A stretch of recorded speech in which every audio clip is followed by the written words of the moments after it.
What if your reflection wasn't just a reflection? What if it was watching, waiting, for the perfect moment to take your place? Late at night, Ethan sat alone in his dimly lit apartment. The antique mirror he found at an old thrift shop stood in the corner, its golden frame covered in strange, unreadable symbols.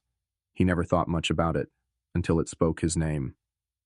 Whispering, "Ethan." He froze. The voice was soft, almost like a breath against his ear. He turned sharply, but the room was empty. His heart pounded. Maybe it was just his imagination. That night, he couldn't sleep.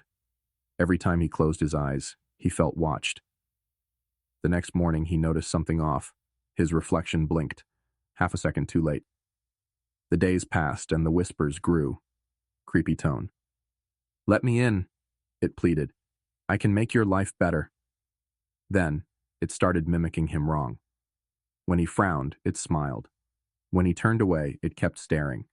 He covered the mirror, but the whispers continued, growing desperate. One night, he made a mistake. He answered, "What do you want?" The mirror rippled. His reflection grinned, wider than humanly possible. Sinister tone. "To switch places, just for a little while." Ethan stumbled back, shaking his head. "No."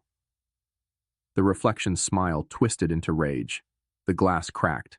A hand, his own hand, reached through, grabbing his wrist. He screamed. Darkness.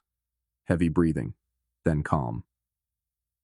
The next morning, Ethan sat in front of the mirror, smiling. But outside the glass, a faint pounding echoed. His reflection was trapped. And then, the whispers began again. Over the next few days, Ethan felt different. At first, it was subtle. He felt lighter, more confident, like a burden had been lifted. He looked in the mirror, and for the first time, he liked what he saw. But then, strange things started happening. People at work avoided him. His best friend, Mark, stared at him with a mix of fear and confusion.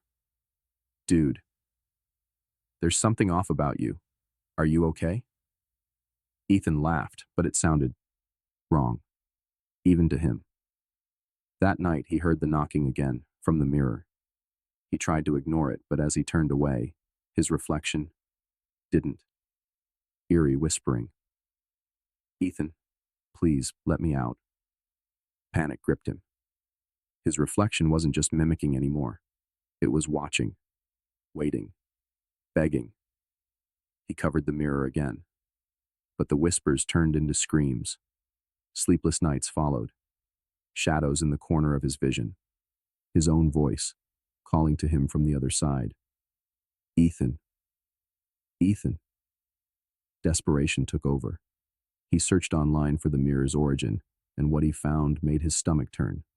A story from centuries ago, of a cursed mirror that had claimed countless souls, each one replaced by a twisted, darker version of themselves.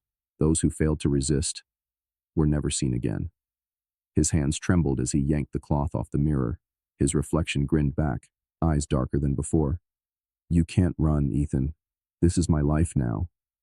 A sharp pain shot through his chest. He gasped, clutching his heart. His reflection reached forward. "Time's up." With one final shattering scream, the mirror cracked apart. Ethan woke up on the other side. He pounded against the glass, screaming. But outside, his reflection, now free, just smiled and walked away. And then, the whispers started again.